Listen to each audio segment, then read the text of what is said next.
بالکل نہیں پہچانتا۔ اللہ جس کی مدد کرنا چاہے اسے ہرا سکتا ہے کوئی؟ لیکن اللہ کس کی مدد کرے گا؟ جو مال کو بھی بچا کے رکھے، جو شادیوں پر خرچ کرے، جو اپنے بچوں اور بچیوں کی ایمانی تربیت نہ کرے۔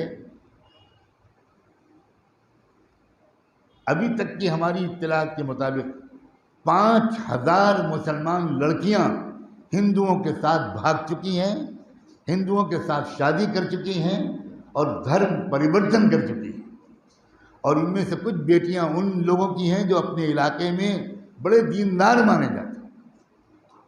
کیا ہو رہا ہے کچھ خبر ہے آپ لوگوں کو؟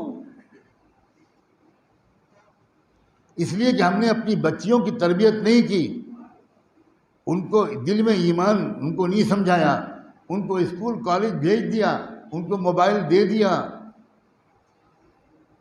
اور وہ دوستیاں کر رہی ہیں۔ اور ادھر دوسری طرف پوری سازش ہے کہ زیادہ سے زیادہ مسلمان لڑکیوں کو پھنساؤ، ان کے دھرم کا ناش کرو، اور چند مہینے ان سے مزے لے کر ان کو لیموں کے چھلکے کی طرح پھینک دو، ان کی زندگیاں برباد کر دو۔ یہ باقاعدہ پلاننگ ہے۔ اور لڑکیاں ایسی بے عقل، بلکہ ماں باپ ایسے ناسمجھ کہ ان بچیوں کو بتایا ہی نہیں کہ باہر ہو کیا رہا ہے۔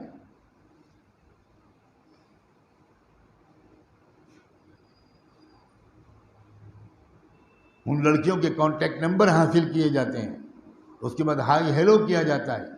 اور مجھے اندرونی ذرائع سے یہ بات معلوم ہوئی ہے کہ باقاعدہ اس سنگٹھن کے لوگ اپنے نوجوانوں کو 1-2 مہینے ٹریننگ دیتے ہیں کہ مسلمان لوگ آپس میں کیسے بات چیت کرتے ہیں۔ ان کو سلام علیکم کرو، ان سے پوچھو کیسے مزاج ہیں، خیریت ہے، انشاءاللہ، ماشاءاللہ، الحمدللہ، سبحان اللہ۔ ان نوجوانوں کو سکھایا جاتا ہے، اور میٹھی میٹھی بول بول کر یہ ہماری بالکل ناسمجھ لڑکیاں اور ناسمجھ ماں باپ کی ناسمجھ لڑکیاں ان کے لیے در نوالا بن رہی ہیں، اور ہم کچھ نہیں، ہمارے کان پر جو ہی نہیں رینگ رہی۔ آپ میں سے کسی ایک کی رات کی نیند حرام ہوئی ہے یہ خبر سن کر؟ کیا بے غیرتی ہے! آپ میں سے کسی ایک دسترخوان پر سے اٹھائے کہ آج مجھ سے کھانا نہیں کھایا جائے گا؟ اللہ کے رسول کی امت کی ایک بیٹی کافر کے ساتھ چلی گئی، کچھ نہیں، ایبسلوٹ نارمل زندگی ہے، نہ کسی کی صحت پر اثر ہے، نہ کسی کی نیند پر اثر ہے، نہ کسی کی بھوک پر اثر ہے، کہے ہنسیاں فضول خرچیاں سب چل رہی ہیں، اور قوم لوٹی جا رہی ہے۔ آخری موقع ہے، سمجھنے کا موقع پھر نہیں ملے گا، یہ میں بالکل صاف کہہ رہا ہوں، بالکل آخری، یہ آخری موقع ہے۔ اس کے بعد تو دجال کو آنا ہے، یہ سب اسی کی پوری تیاری ہو رہی ہے۔ اور 2 اسٹیج ہیں جہاں فیصلہ کن حق اور باطل کے درمیان ٹکراؤ ہو رہا ہے، اور وہ اللہ کے رسول پہلے بتا چکے تھے۔ ایک تو ہمارا یہ خطہ ہے، ہمارا یہ علاقہ ہے، اور ایک بیت المقدس۔ اتنا فرق پڑ گیا، بے خبری کا یہ عالم ہے۔ ہم بڑے خوش ہوتے ہیں کہ مسجد میں تھوڑے نمازی بڑھ گئے، یہ نمازی سمجھدار کتنے ہیں، یہ نمازی اسلام کے وفادار کتنے ہیں، یہ نمازی حق اور باطل کے ٹکراؤ سے کچھ واقف بھی ہیں، یا ان کو خالی اپنا کاروبار اور بچے اور انہیں کچھ پتہ ہی نہیں کیا ہو رہا ہے۔ اتنی بے خبر قوم دنیا میں شاید ہی کوئی ہو۔ اور مجھے کہنے دو، جو جتنا دیندار اتنا ہی بے خبر، یا تو دین کا نشہ ہے یا دنیا کا نشہ ہے، بہرحال نشہ۔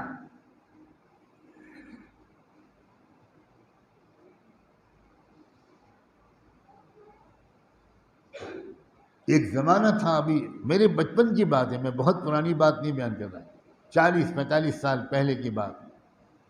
ہمارے ملک کے مسلمان پوری دنیا میں امت مسلمہ کے حالات سے واقف رہتے تھے، فکر مند رہتے تھے، جڑے رہتے تھے، معلوم ہوتا تھا لوگوں کو، آپس میں باتیں ہوتی تھی۔